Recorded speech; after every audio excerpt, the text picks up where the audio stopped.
Hello विक्रम, कुठेस तू? सकाळपासून तुझा phone try करते मी, लागतच नाहीये. सॉरी, आम्ही दिवसभर फॅक्टरीमध्ये होतो त्यामुळे तिकडे नेटवर्क येत नव्हतं. नेटवर्क नव्हतं तर मग तू फोन नाही का करायचा आज? किती वाट पाहायला लावतोस रे. अरे किती रागवतेस तू देवयानी? हा, एक तर फोन करायचा, त्याच्यात तुझ्याकडनं बोलणी ऐकायची, मग तू चिडून फोन ठेवून देणार आणि फोन ठेवून दिल्यानंतर मग तू विचार करत बसणार की जे बोलायचं होतं ते सगळं राहून गेलं, विसरून गेले सगळे मी. हो ना? शट अप विक्रम. हे असंच असतं तुझं देवयानी, तुला लक्षात राहत नाही की आपल्याला नेमकं काय बोलायचं असतं फोनवर आणि काय बोलायचं नसतं.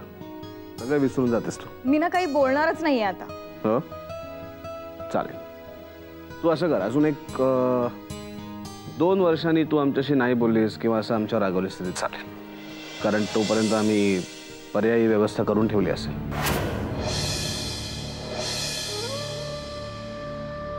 पर्यायी व्यवस्था म्हणजे काय केलंस तू विक्रम? देवयानी किती चिडतेस तू? अगं पर्यायी व्यवस्था केली म्हणजे आपलं बाळ 2 वर्षांनी मोठं होईल का नाही. मग तू जरी आमच्यावर चिडलीस, आमच्यावर रागवलीस तरी सुद्धा त्याच्या मार्फत आम्ही तुझ्याशी संवाद साधू. आम्ही त्याला जाऊन सांगू की जाऊन तुझ्या आईला सांग की आम्हाला ऑफिसला जायचंय, जाऊन तुझ्या आईला सांग की आम्हाला भूक लागली, आम्हाला जेवायला वाढ. ओके नाही? अच्छा, म्हणजे तू आपल्या बाळाबद्दल बोलत होतास. मला वाटलं की तू आम्हाला दोघांनाही विसरलास. वेडी आहेस तू. शक्य आहे ही गोष्ट? तुम्हाला दोघांना विसरता येणं शक्य आहे आम्हाला. तुमच्या दोघांसाठी तर जगतोय आम्ही. आम्हाला सांग, तू काळजी घेतेस ना त्याची? ते बोलतो तुझ्याशी? तुला ऐकू येतो त्याचा आवाज? हालचाल करतो खूप? आणि आमची आठवण येते का नाही त्याला? काय बोलतेस त्याशी सांग ना आम्हाला.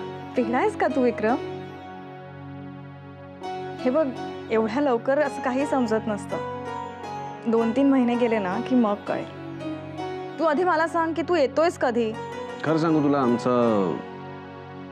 आमचं काम खूप वाढलं इकडे. अजून आम्हाला 7-8 दिवस तरी नक्की लागतील तिकडे. अजून 7-8 दिवस? विक्रम, तू एक काम कर, तू ना येऊच नकोस परत, तू तिथेच राहा. Hello Devyani, hello.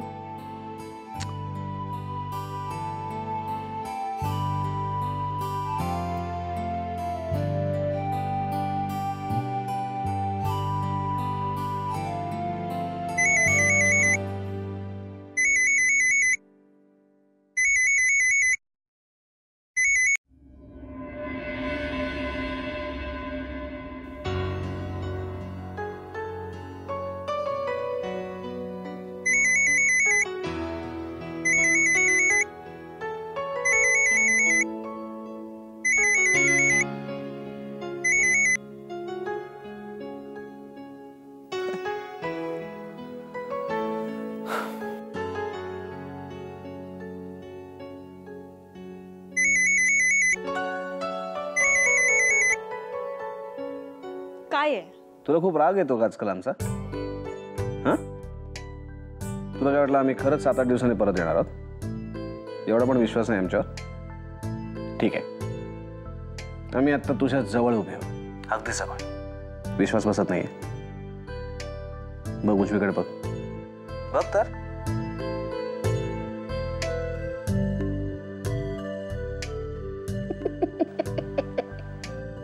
Vikram please, मस्करी करू नकोस माझी. आधीच तू मला खूप त्रास देतोस. तू मला सांग, तू नक्की कधी येणार आहेस? उद्या सकाळी लवकरच्या फ्लाईटने. खरंच सांगतोय. तुला माहिती आहे, आम्ही आपल्या बाळासाठी भरपूर खेळणी सुद्धा खरेदी करून ठेवली. खेळणी आत्ताच? विश्वास बसत नाहीये? हे बाईक ऐका. ऐकू. हे बघ विक्रम, एवढ्या लवकर खेळणी वगैरे अशी नसतात घ्यायची. हे बाय देवयानी, ते काय आम्हाला माहित नाही. आम्हाला आमच्या बाळासाठी खेळणी घ्यायची होती, आम्ही ती घेतली. आम्ही खूप वाट बघतो त्याच्या येण्याची.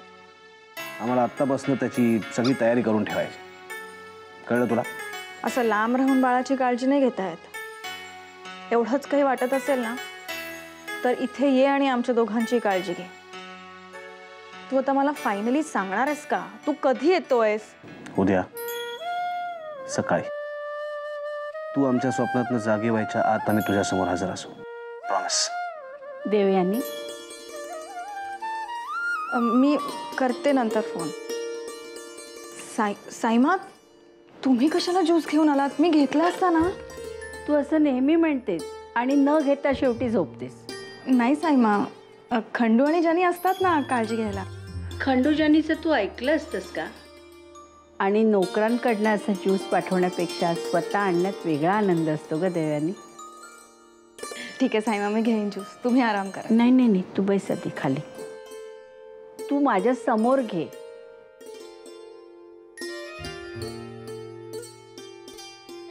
बसा ना.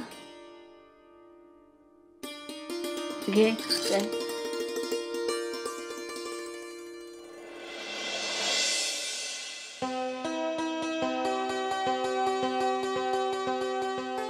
सगळं संपवायचं. बस. घे म्हटलं ना.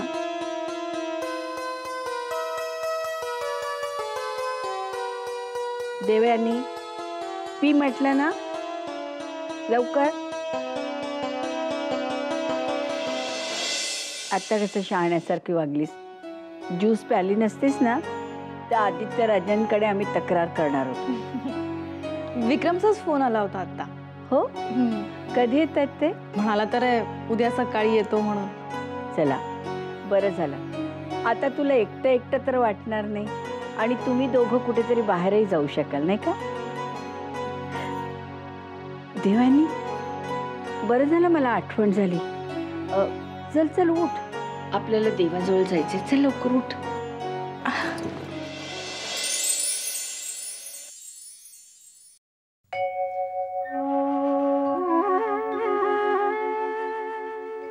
हात पुढे कर.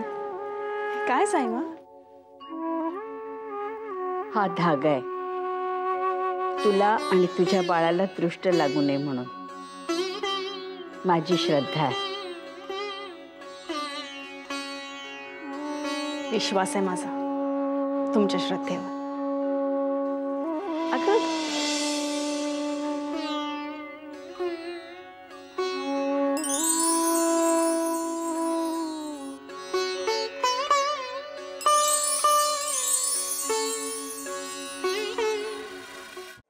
साक्षी म्हणते तू मनातल्या सगळ्या इच्छा पूर्ण करतोस. मग आज मलाही तुझ्याकडे काही मागायचं आहे. माझं साक्षीवर मनापासून प्रेम आहे.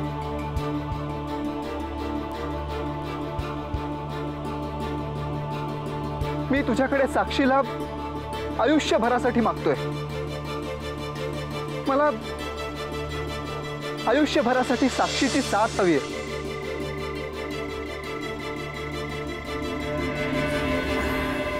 केतकी, अगं तू इकडे कशी काय? काय झालं साक्षी? अपसेट दिसतेस. नाही, अपसेट नाही. मग डोळ्यात हे नाही अगं, कुठे काय, सहजच. तू सहजच आलीस? हो अगं, ॲक्च्युली अमोलला भेटायला आले होते, पण तो कुठेतरी बाहेर गेला. अच्छा, पण तू आत्ता इथे? अगं असंच सहजच बसली. काहीतरी लपवतेस ना? नाही नाही, काहीच नाही लपवत मी. मी काय म्हणते, तू अमोलला फोन केलास? थांब, मीच करते फोन. साक्षी, ज्या पद्धतीने विषय टाळतेस ना, त्याच्यावरनं आता मला डेफिनेटली कळलं की तू काहीतरी लपवतेस ना. म्हणजे मी तुला आता परकी वगैरे वाटत असेल तर नको सांगू. असं काही नाही आहे. केतकी, प्लीज गैरसमज नको करून घेऊस. असं खरंच काहीच नाही आहे. मग सांग ना, काय झालंय आता? जुन्या आठवणी. जुन्या आठवणी म्हणजे कुणाबद्दल? अशा कुणाबद्दलच्या नाही, पण राजची आठवण येते ना.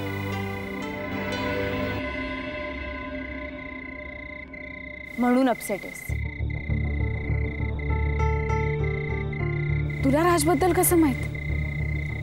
अमोलने सांगितलं. अमोल, पण अमोल तर हॉस्टेलवर असायचा, त्याला कसं माहित? अगं श्रावणी त्याला नेहमी मेल्स पाठवायची, त्यातनंच ती सगळं कळवायची. आणि तुला माहिती आहे की मी आणि अमोल एकमेकांपासून जवळजवळ काहीच लपवत नाही. साक्षी, तुला राग नाही ना आला? नाही आला. एक विचारू? अजूनही येते का ग रातची आठवण? येते, खूप येते. खरंच विश्वासच बसत नाही की अजूनही या जगात एकमेकांवर इतकं प्रेम करणारी लोक. साक्षी, खरं तर मी तुझ्याहून लहान आहे, वयाने सुद्धा आणि अनुभवाने सुद्धा. पण तरी एक सांगू, कुण्या एकट्याच्या जाण्याने आयुष्य थांबत नसतं ग. म्हणजे बघ ना, कुणीतरी आपल्या आयुष्यातनं निघून गेलं, त्याला आपण काय करू शकतो? काहीच नाही, हो की नाही? त्यामुळे माझं असं म्हणणं आहे की आयुष्य जसं येतं ना तसं जगत जायचं. ते म्हणतात ना, the show must go on. खरं आहे तुझं, the show must go on.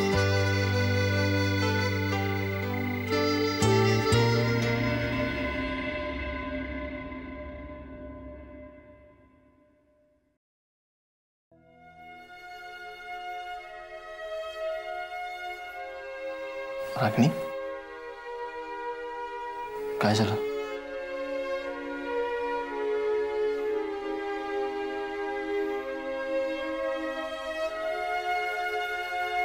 काय झालं रागिणी?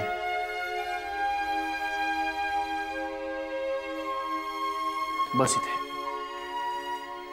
बस. रागिणी, नको विचार करूस. हे बघ, आपल्या आयुष्यात सुद्धा तो दिवस नक्की येईल.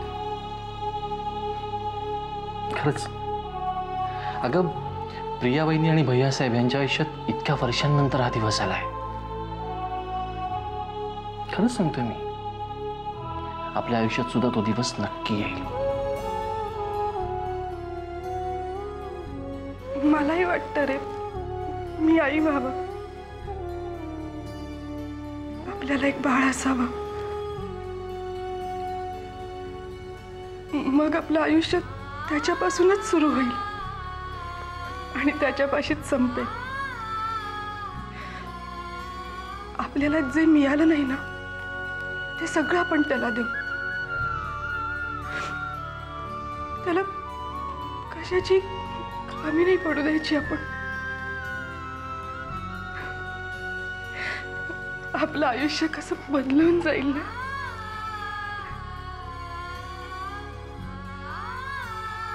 खरंय रागिणी, खूप बदलून जाईल आपलं आयुष्य.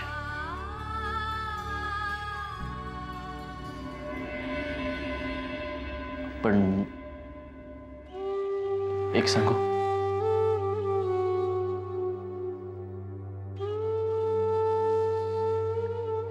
रागिणी, त्या विषयाचा नको इतका विचार करूस.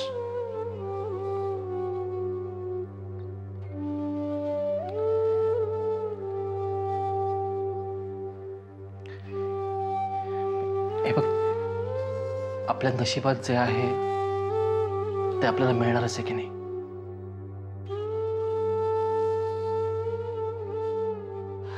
रागिणी,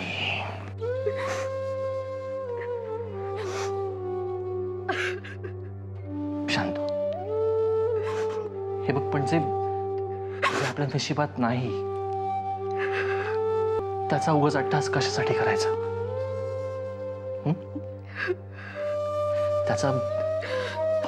त्याचा तुलाच त्रास होईल ना.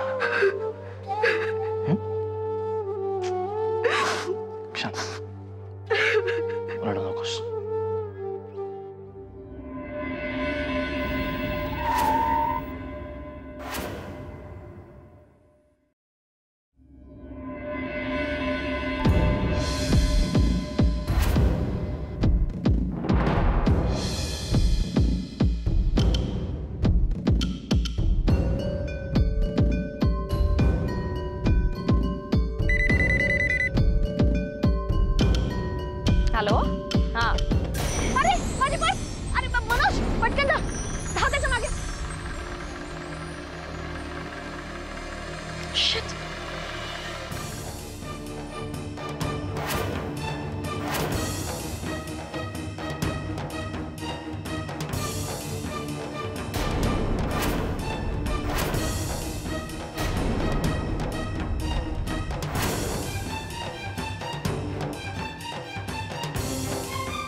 मॅडम तुमची purse. Thank you very much. Actually तू जर धावून गेला नसतास ना तर माझी पर्स हातातनं गेलीच असती आज. एनिवे तुमचे सगळे पैसे आहेत का ते बघून घ्या. नाही रे, पैशाचं काही नाही, माझे महत्वाचे कागदपत्र होते म्हणून. अरे तुला लागलंय. अहो इट्स ओके. अहो खर्चटलंय फक्त, नो प्रॉब्लेम. हे चोके काय, रक्त येतंय. तू तू एक काम कर, माझ्या बरोबर गाडीत बस, इथे मी जवळच राहते, मी फर्स्ट एड तरी करते. चल. हो हो मॅम, नको मॅम, फाईन. मी जाईन ना घरी, खरंच नको. मी काही ऐकणार नाही, तू बस बरं आधी. बस गाडीत बस लवकर, पटकन.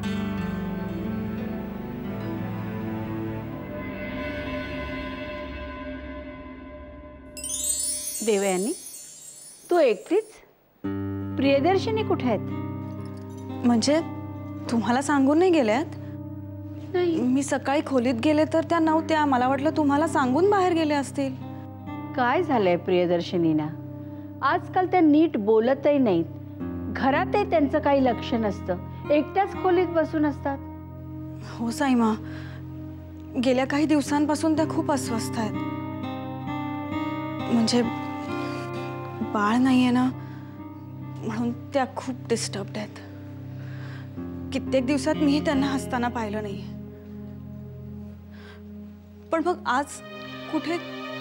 तू काळजी करू नकोस, आम्ही बघतो त्या कुठे आहेत ते. आदित्य राजे येणार आहेत ना? हां, एअरपोर्टवरती गाडी पाठव, आम्ही बघतो.